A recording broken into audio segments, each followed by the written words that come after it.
thank you very much for joining us today. Welcome to Data Load Scaffolding using Snowflake. This presentation is going to be presented by myself and Anup Ramadas.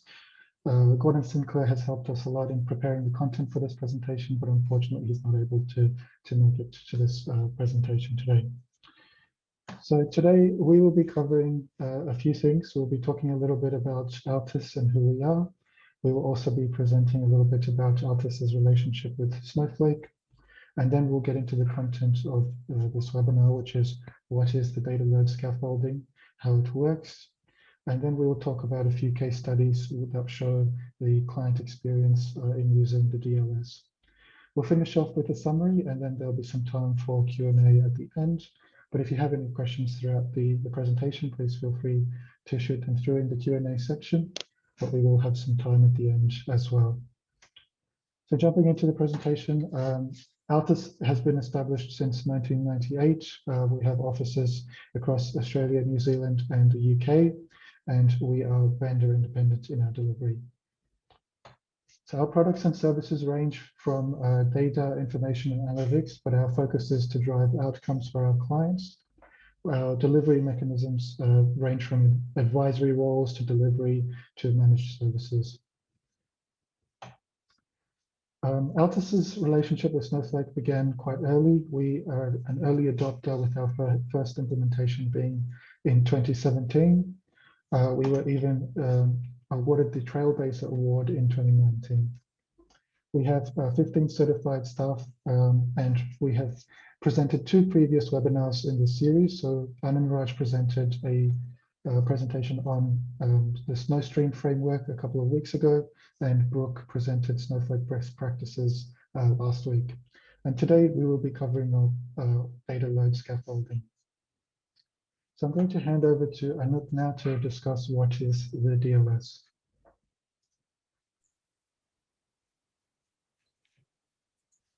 Hi all. Okay, sorry, can't get my. Okay, I'll do without the video. Sorry. Okay, so what is data load scaffolding?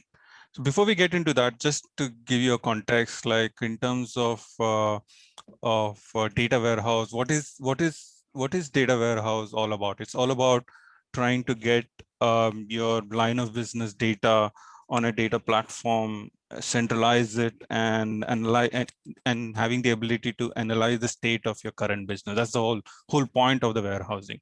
And the way we have positioned data load, the data load is the DLS is around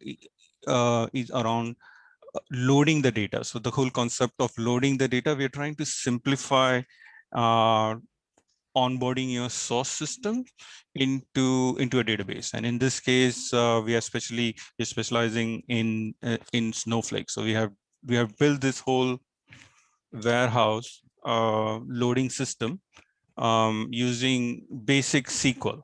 That's the point, you know.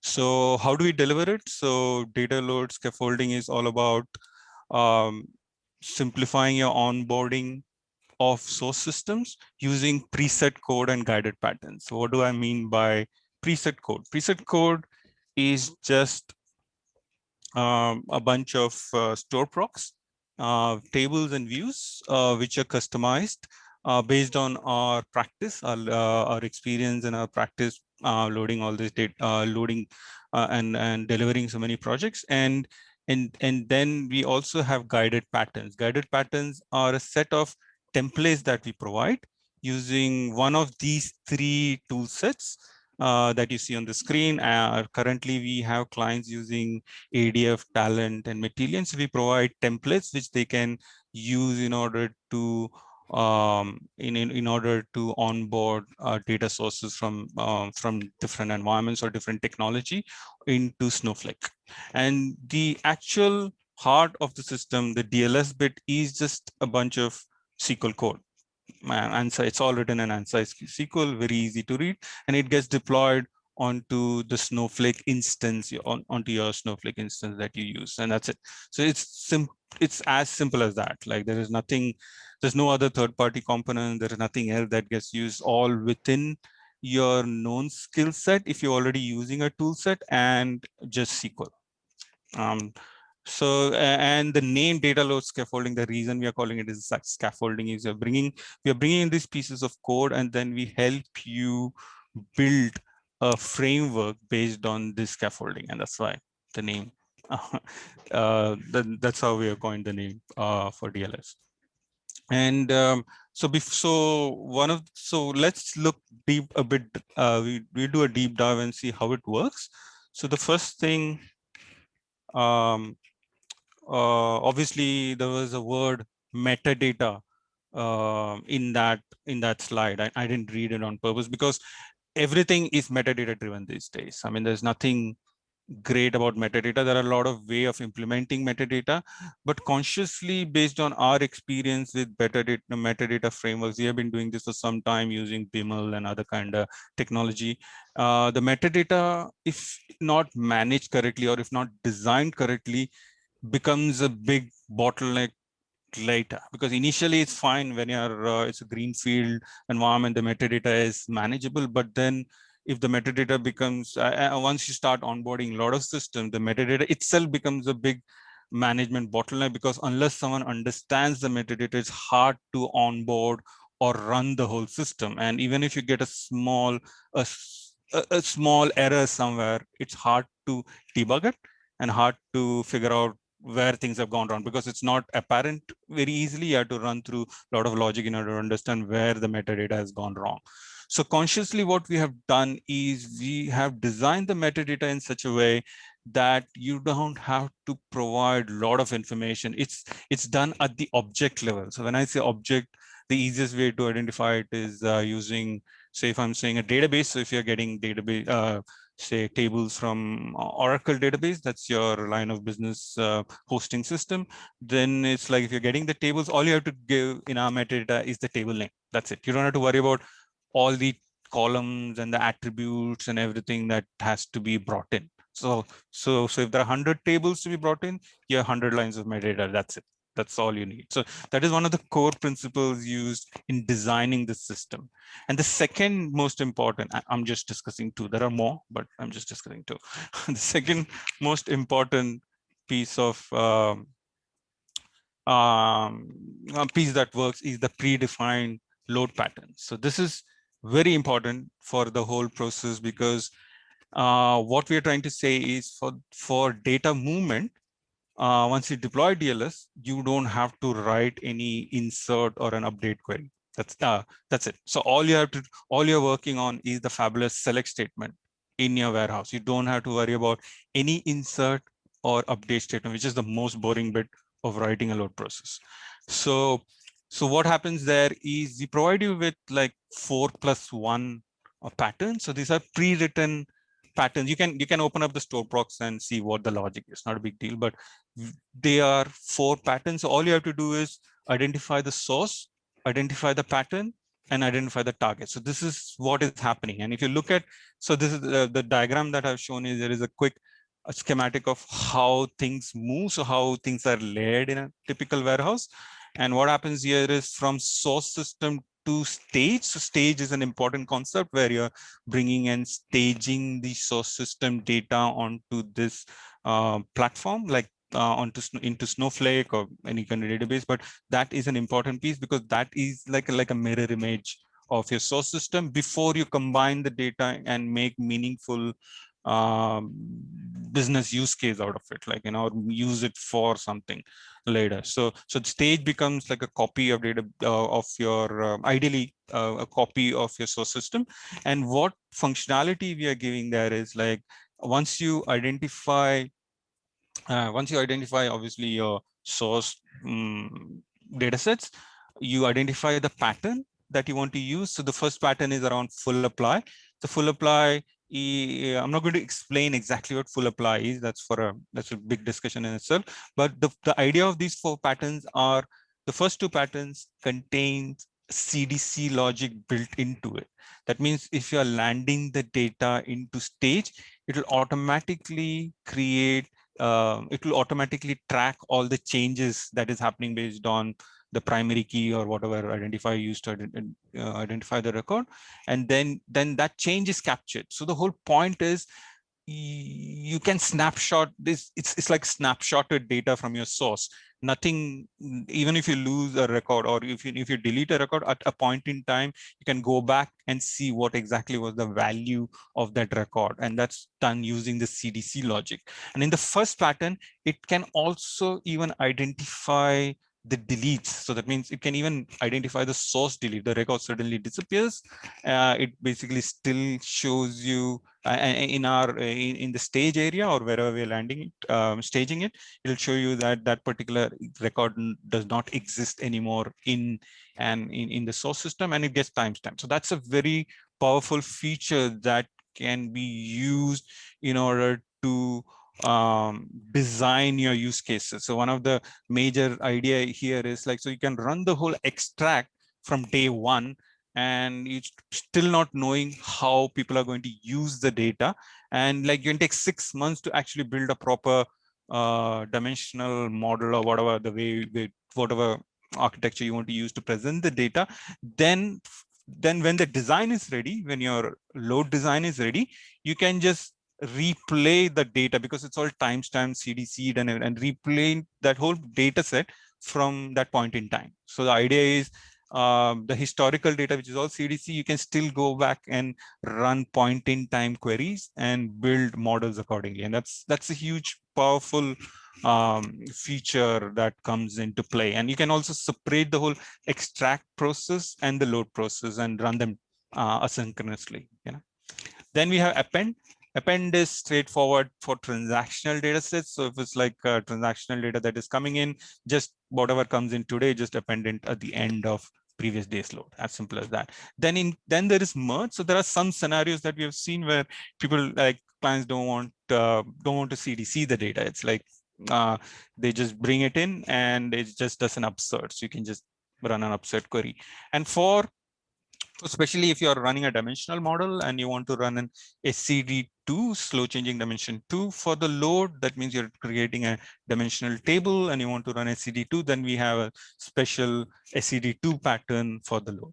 Okay, so I'll end this here in the way that this is the whole concept has been explained here in this 6 or 7 lines.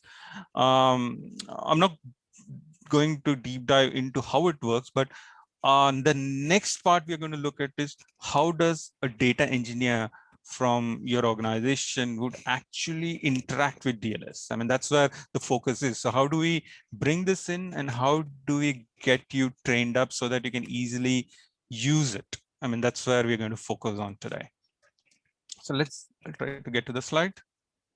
Okay, so we're going to get under the hood and like usually when I'm explaining this to the client, I give the analogy of a car. So if you imagine DLS as a car, then there are like a set of pedals and wheels that are required to drive it. And as part of the training, we show you how to use these pedals in order to drive the car. You still don't have to actually understand the engine block or how it works, because it's not required for the timing. But in case in the future, you would like to mod it, then you can easily add, because it's all in SQL, you can easily add more features to it without much pain. Like, we have done that for a few of our clients where there was some customization to be done, and SQL, we could easily explain it, and we can either train you or we can come and help you with that. Or some of the few clients, they just added their own mods without us even knowing. And like I came to know about it much later. So let's look at what the interaction points are. Okay, so with this diagram, I'm trying to explain how the extract. So there are 2 parts, like as you saw, there's an extract part and a load part, and this is the interaction point for your data engineer to interact with DLS. So the idea is, so this blue guy here is your data engineer.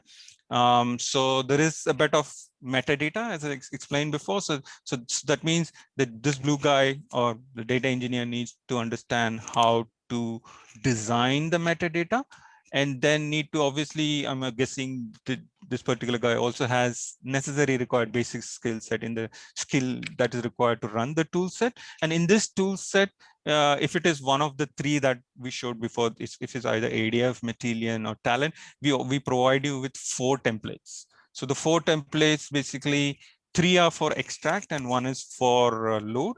The 3 for extract are based on the source system type. So like if you're getting the data from a relational database like Oracle, SQL Server, we give you a template for that.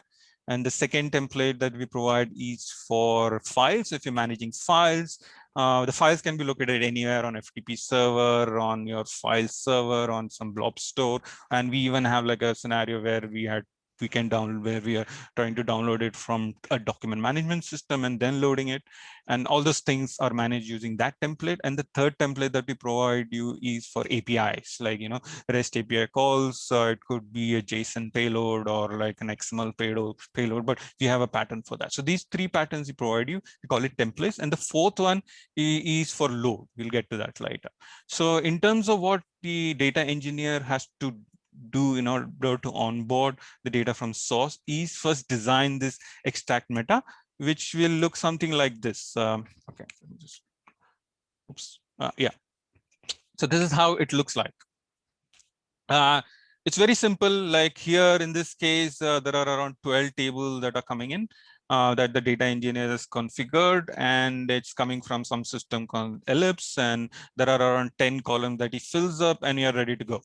And that means he has finished the design for this extract meta. Then he goes into our toolset template, selects the template for RDBMS, clones it, or names it as Eclipse load process or something like that. And then he has to do actually 3 changes in the whole pipeline. The first one is he has to go and link that particular pipeline to this extract meta. For that, there is a variable specified. All you have to do is just go and put your source name in there. That links that particular pipeline to the metadata, and then he has to provide the actual physical endpoints for the source system, and obviously select the right kind of driver. That means if he's using SQL, he uses a SQL driver and puts the connection string in, and if it's Oracle, he does the same with Oracle, and so on and so forth. So that's it. So 3 changes in there and this design, and he runs it. As soon as he runs the pipeline, the data is extracted and loaded into the stage tables. Now, a curious point here is there is no interaction between the developer or the data engineer and the stage table. So how are these getting created? So usually, like if you have done traditional form of development at data, you will have these stage tables have to be created manually. Like you create all the detailed scripts. So if there are like 100 tables coming in from source, you have to create 100 stage tables, and you add all those housekeeping columns and everything into it. So it's a piece of work. Like it's like it depends on how many how many sources are there. It becomes a bit complicated, and it's a mundane work which has to be done, but yeah, but that's the only way to do it. But in DLS, these tables gets generated automatically with all the necessary housekeeping columns deployed, and it has all the necessary columns to flag CDC and all those kind of operations and stuff like this already built into it. And they all are like they all have naming convention behind it. So it's all standardized naming convention. So all that, but it gets created automatically. That's the whole point. That means as soon as you start running it, you will see data. If the table is not there, it will create the data and load it based on the pattern that you specified here. That's it. So it becomes very easy. That means the whole onboarding can be very fast. And even if you don't have a use case for this stage table, people can start looking at the data. So that has been one of the major benefits that we found, that new data source system which the business still doesn't understand it. Like, so we are bringing in data from YouTube, we are bringing in data from Google Analytics, and these are the new data sets that some of the clients or business users are not seeing it, and they want to like play with it, and it's perfect. Like we can just land it immediately. There's no major development time for the data engine. They can immediately get it up and running and provide the data set. Then the business goes back and does the design and comes back with a model, or like comes back with their requirements, and then the model gets created or something. So it becomes very easy. And this is a smart way of generating the stage table, because if there are unstructured data that comes in, it passes that too. And if it can't pass it, it'll just add it. It'll just create like a variant column and just drop the whole structure into that table, which then they can, based on your use case, can put some passing logic later. So it basically does all that. So a lot of effort being saved. Like you don't have to do a lot of manual mundane tasks, because the DLS does that for you. Now that's the first part. So here, if you see the touch point of this too, it's very easy to load, get the data from the source system. Next, we go into the load aspect of it. The load, sorry. Load aspect of it. The load aspect, again, it runs off of metadata, as I said, and metadata at the object level too. So what happens here is like here the main thing is around, so there are a bit more involved. This is where the crux of your effort is. Like this is where everything goes in. This is where you need to focus on. And the data engineers involved in the main thing that they do is to analyze the requirement and then design the data model. So that could be anything. So it could be presentation table in terms of a dimensional model. It could be like we have clients using it for reconciliation. We have clients using for data quality and stuff like that. So it depends on the use case. You create a necessary structure for your presentation table, and then all your transformation logic, all your business logic, even casting logic, and everything goes into a view.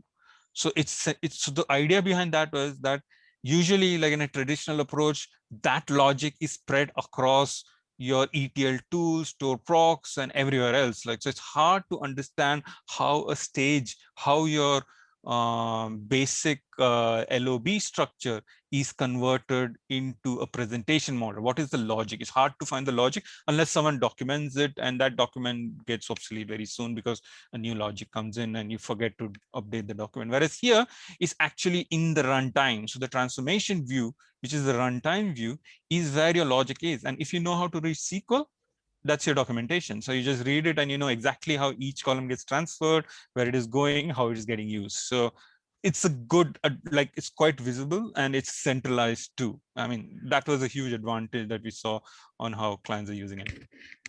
So with that, so you define as a data engineer, define your transform view and you design your representation view. And then this load meta here is basically your orchestration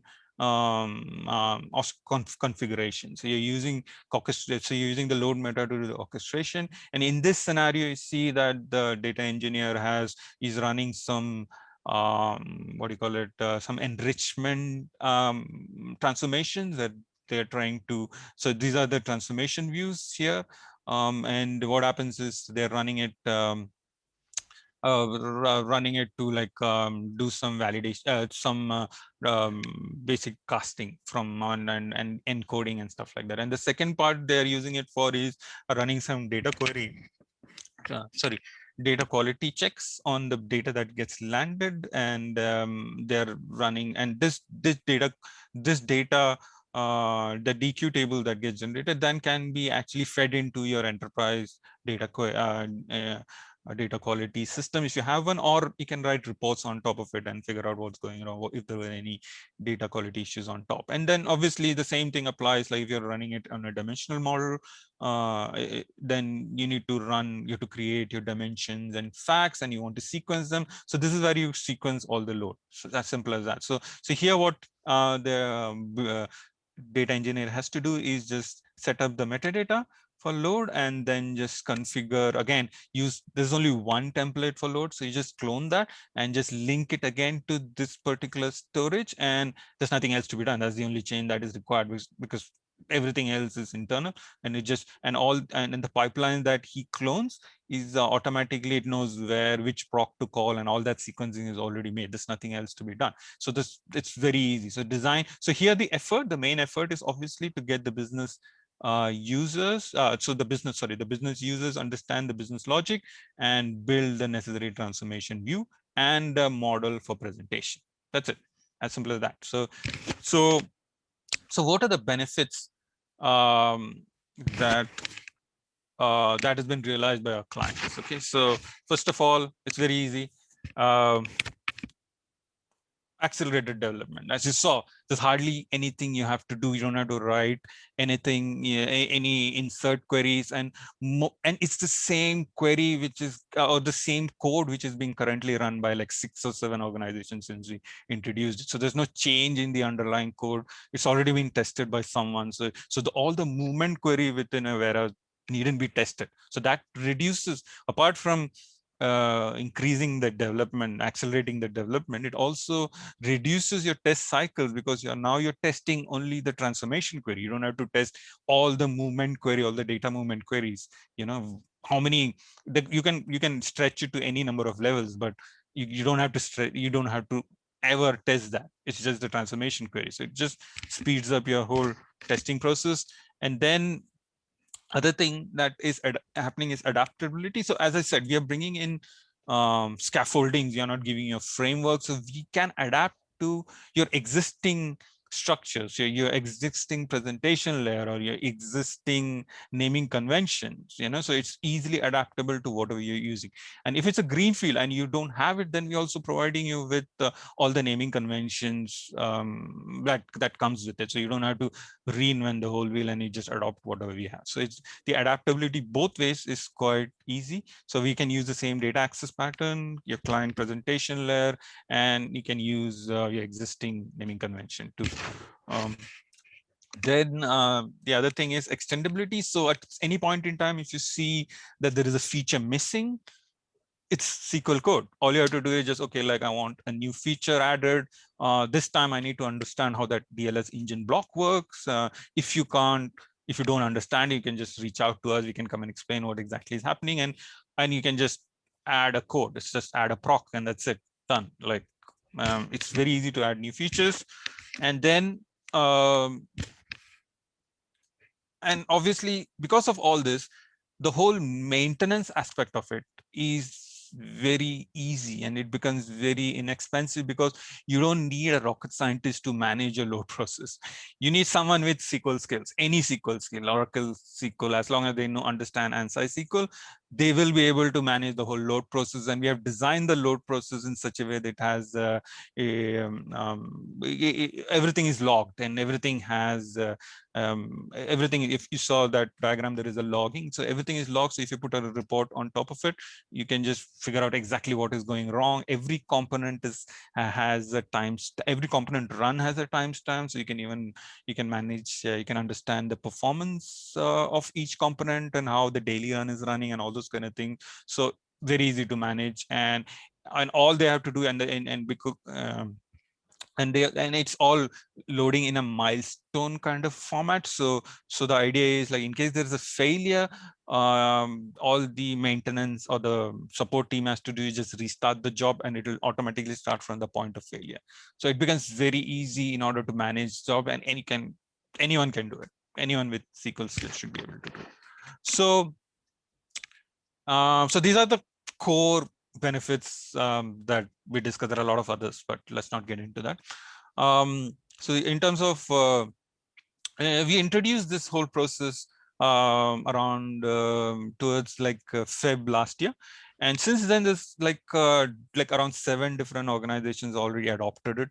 The whole and the mix is quite like the verticals are quite interesting, because it's not the business, it could be any form of business data, but it doesn't matter. So we can still handle it. There's no and if you see that we are just running it off 4 patterns, and that 4 patterns are adaptable to any kind of business data set that we have encountered so far. It's across so many verticals, and most of the project is almost done or in the process of ending. And you see that Snowflake, I mean, you can handle Snowflake on Azure or AWS platform, and we also use the ecosystem around it to enhance some of the features, like we use Key Vault and other things to store the connection string and the password so that it's not in the tool set and stuff like that. And tool sets currently, like you see that we are handling ADF, Talent, and Matillion. So, but this is not limited. Even you can even have Python scripts. So only criteria we have about tool set is that as long that whatever tool set you're using, as long as you have the ability to call a store proc in Snowflake, and your toolset has the ability to drop files or read blob stores or cloud storage, then it's fine. So that we can like build whatever whatever toolset you're using, you can use that to actually implement DLS. Cool.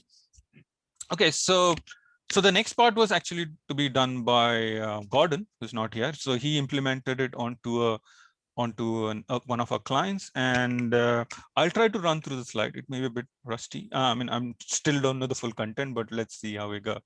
So basically, sorry, it's not moving. Just try now, and it should work. Okay. Okay. I don't need presses. Okay, so let's look at, so it's a logistic company that he worked for and deployed DLS. So let's look at what was the current environment. So what was the environment before we deployed DLS? So they were using Matillion and Snowflake on AWS. Yeah, perfect. And the whole ETL design was metadata driven, which is great. As I said, everyone is using metadata driven. But the only thing was here, the metadata was designed in such a way that there was like it's like some kind of distributed metadata. There are like a lot of places where you have to change things, and the whole thing was running using around 300 plus data pipelines. And then the core data set were actually CSV files, which are coming off two source systems, and all like the landing dimensional model, everything was obviously in Snowflake.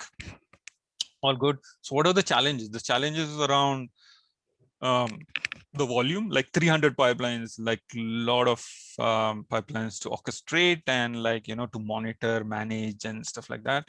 So it became a bit complex. And also the, obviously because there are so many ETLs, any change to it or any even like identifying troubleshooting load failures and stuff like that, it was keep on getting complicated, like so because there are so many of them to handle. Recovery was a challenge. It was very challenging for someone to recover from a failure because they need to know exactly where to look, because there are because of the multiple location of the metadata structure. And yeah, that's the one, the distributed metadata structure. And in order to rerun it, they had to make sure that all the metadata was in correct state in order to restart. So the restartability was a big issue. Someone had to know exactly how the whole thing worked, then set the state correctly, only then they could go and restart it. So it was cumbersome. So we deployed. So we just introduced them to DLS, saying this is how we do it, and we developed. So this is the first time we are touching Matillion. So this is so we developed the necessary templates for them, and we had to develop just one because they were using file for that time being at that point in time. So the whole process, the development time as such, took 2 weeks. So within 2 weeks we deployed it, got the first set of files running. And there are around 40 plus files, no big deal. Like as you saw, like if you define one metadata, just adding another 39 of them is not, it's just an insert statement. So in terms of, and so what we were able to do was, of the 300 pipelines they were running, we could reduce it to 10, yeah, within 2 weeks. And also like we introduced, so they were struggling with some of the concept of transactional data, because transactional volume was quite high, and some of the SCD2 pattern, because that whole logic was inside the pipeline, like inside the ETL tool, and that was a bit complex to manage. But here they don't have to do anything. All they had to do was just define a metadata and say, okay, I want to load it using SCD2 pattern. That's it. And the SCD2 pattern is inbuilt. It automatically applies. So big. That's why we could reduce the whole development time there. And so we did we actually rebuilt the whole entire warehouse, including the historical data load from the whole thing within within a couple of weeks. Then basically, so how did the whole pattern look like? It doesn't look very odd. I mean, it's like a standard pattern. Only good thing is that the small clog around DLS, which is sitting on top. But apart from that, everything is, people are aware of what the other components are. So it's a simplistic component, and it doesn't have any there's no huge footprint. It's just simple SQL statements, and you just implement it and run with it. If you don't like it, you don't use it too. You just delete it. Just SQL some procs and some tables and some views. Just drop it. So but what were the cool features that they got? Like we reduced the number of components, and the whole technology, the whole development cycle was reduced, easy to maintain. So that one, we had 2 log tables which will tell you exactly what has happened for any load, and that too, it actually monitors it at the component level. That means it has, you can create your own what do you call it, stages. You can create your own error states and stuff like that. You can manage all that, and for a particular error state, you can like trigger whatever you want, those kind of things. So it was very easy to manage. And one of the main thing they liked is how it's centralized it is, both in terms of error logging, 2 tables, and also in terms of the whole business logic, because it's all in it's all in a view, and it's all located in the same schema. All you have to do is just name it correctly so that you can easily read it, and that's it. That's all you need to know to understand what your transformation logic is. And then and all we use, and like this is one thing, right? So all we used was like basic functionality of the ETL. So all we had to use is copy, use ability to do procedure calls. Obviously we are using the looping function, and we use the error handle. That's the 4 component we use from the ETL tool. And everything else, all the transformation, everything else, it resides on the in DLS, or you can add more things, but everything else resides in the DLS. It was so easy. So it was quite a good success, and they were quite impressed by the whole process, and they couldn't believe how fast. And usually when we present it, people don't believe how fast we can do the development, because like there are so many things to manage, but how can this 4 simple statements, or the 4 simple load patterns handle all the scenarios? And that's something we always try to convince by demonstrating how it works. And there is another use case you're going to go through, and that's with that's what Manan is going to talk about now. Thanks, Anup. I'm just going to switch over to my video now. Before I go through to the next case study, I just want to mention again that please send through your questions into the Q&A section. I can see that there are a couple there already, and we'll do our best to answer them at the end. But yeah, please feel free to send them through. So the next case study we're going to look at is a media case study that we delivered last year, sorry. And this is one that we actually delivered remotely from start to finish. So the project itself was to design and build a data platform using Snowflake and Talend on AWS, of which Snowflake and Talend were greenfield implementations, but they had some experience with AWS already. Now, the existing data warehouses, they had 2 of them, one of which was a SQL Server instance, which was an on-premise data warehouse. And they also had a second instance in Redshift, which was maintained and operated by the business, whereas the SQL Server one was maintained by the business intelligence team. An interesting point here was that they already had an existing metadata-driven ETL for the SQL Server data warehouse. But once we did a proof of concept for using the Altis DLS, they were very happy to adopt the scaffolding.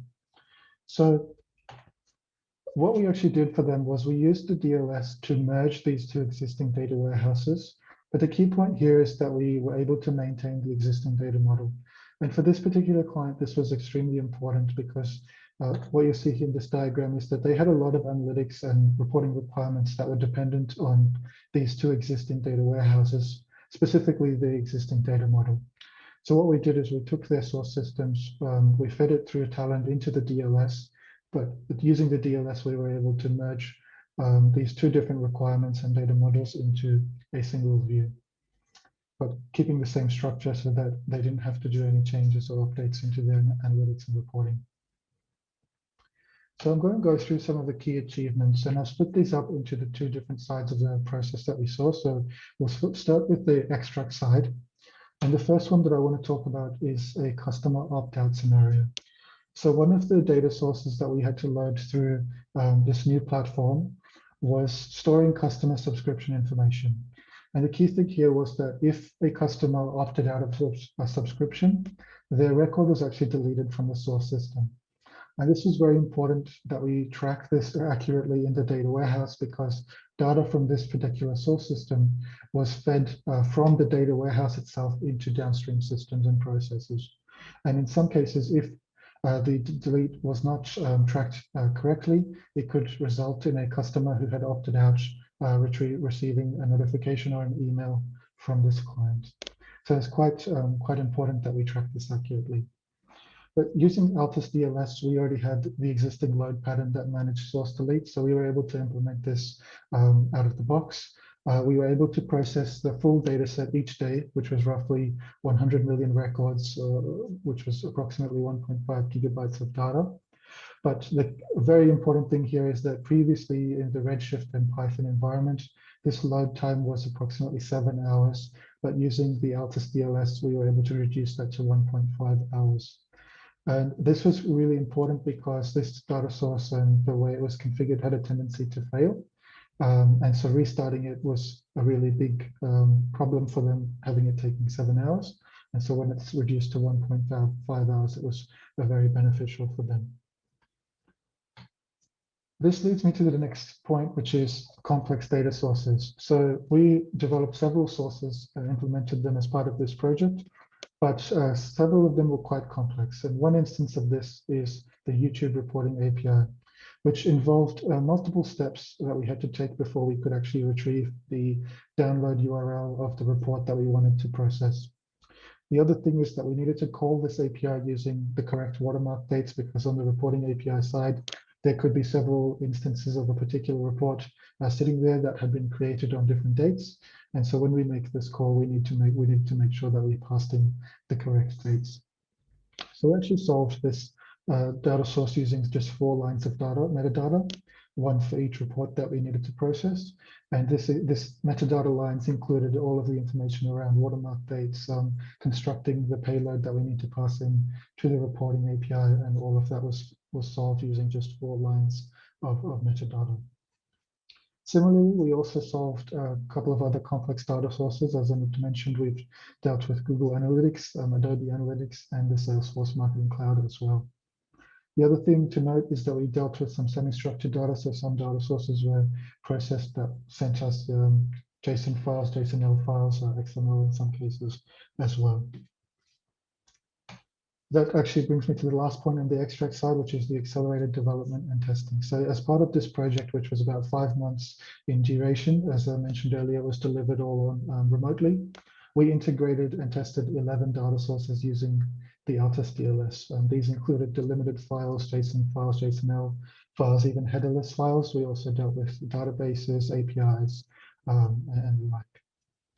One thing to note, though, is that several of these sources had some data quality issues, but we were able to handle them appropriately using the Altus DLS. That brings me to the load side, and so I'll go through a couple of achievements that we encountered on that side of the process. The first one is a rolling window for data. So we had a requirement come through where specific facts needed to be loaded in a way where there was a rolling window of the data being processed. So each day that the particular fact was loaded, it needed to be loading data for plus or minus n days. But the key thing here is that n needed to be different for each different fact. So we needed to make it configurable. And we did this using the existing Altus DLS. This has two benefits. One is that you're always up getting refreshed data with a window available for any data that comes in a bit later. But also it has a huge performance increase. So if you have a very large fact that's being processed and you only want to be reloading a subset of the data each day, this feature was very useful for that. That brings me to my next point, which is scalable compute. This is one place where we're leveraging Snowflake's features to help us. So as the business complexity increases of a load, the transformation logic may need more compute power. So what the Altus DLS allows you to do is for each individual object in the metadata lines, you can specify which compute resource you want to use. In the Snowflake environment, this basically allows you to set up different virtual warehouses that suit a very specific purpose. And so you can specify across different loads, even within specific data sources, if you want to split up different compute resources, you can do that just using the metadata. The next part is centralized transformation logic. So previously for this client, the business logic was spread across different ETL tools, across SQL Server, Redshift, and stored procedures, and as well, in some cases, they had some custom Python code written specifically for several data sources. So what the Altus DLS brought in is a centralization, which meant that all of their transformation logic is sitting inside Snowflake. This enhanced the debugging, the testing, and the overall maintenance experience for the whole business intelligence team. The last point I want to talk about is that we had not only the requirement to bring in data from data sources into the Snowflake data platform, but also to extract it out and feed it into further downstream systems. What we were able to do is accomplish this again using the existing Altus DLS load patterns. So there was no custom coding required for this. We created different templates that extracted data out of Snowflake and sent it into these downstream systems. That brings me to the end of this case study. Just to review the whole presentation, we've talked through a little bit about Altus and our relationship with Snowflake. We went into a little bit of detail about what the DLS is and how it works and what the client interaction is when you are using DLS. And then we've presented two different case studies that highlight the key achievements from a customer perspective. So I'm going to open it up to questions now. Anup, please come off mute and I'll read out some of the ones we have. But if you have any others, please send them through, or you can try to come off mute yourself and ask a question. So the first one, Anup, we have is from Peng. They're very impressive. Does it support incremental loads, i.e. using a high watermark? Would you like to answer that, Anup, or do you want me to take that one? You're still on mute. Sorry, I was trying to find my mouse. I lost it.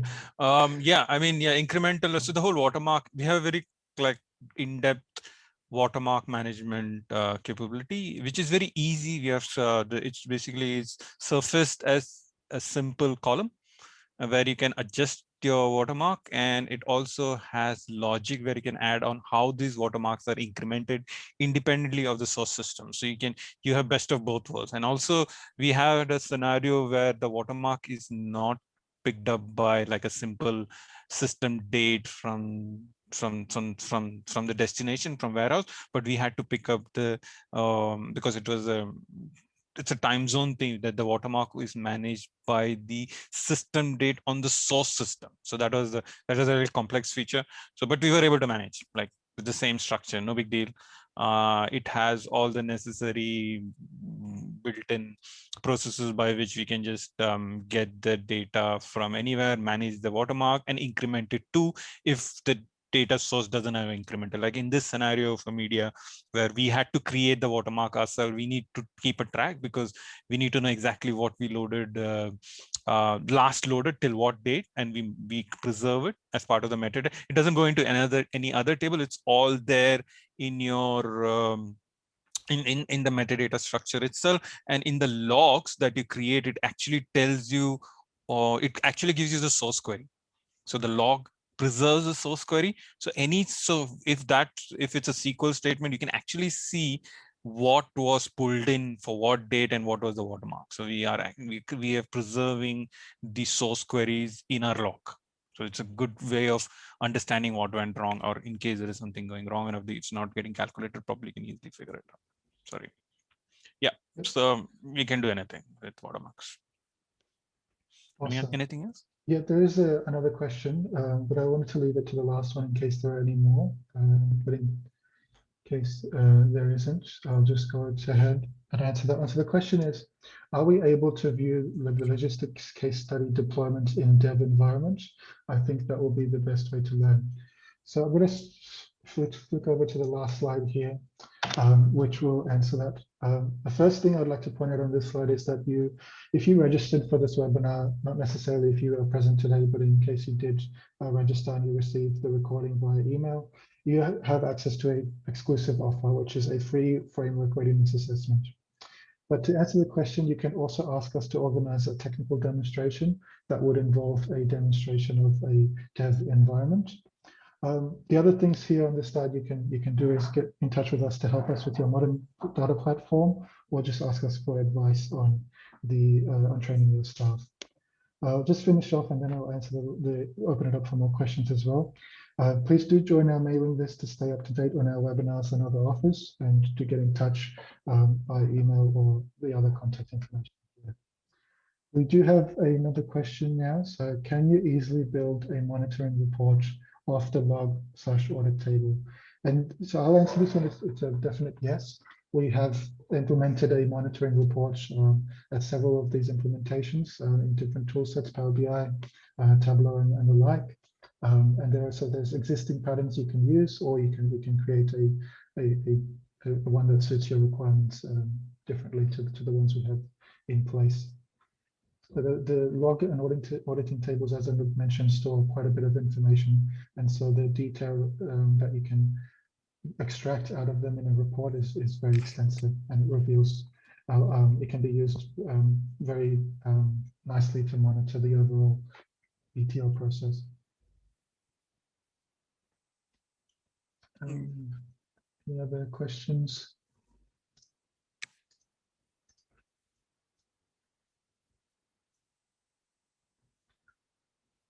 Cool. I think that's it from a question perspective. So that brings us to the end of the webinar. I'm going to stop the presentation now, and if you will be receiving the recording in an email later on as well.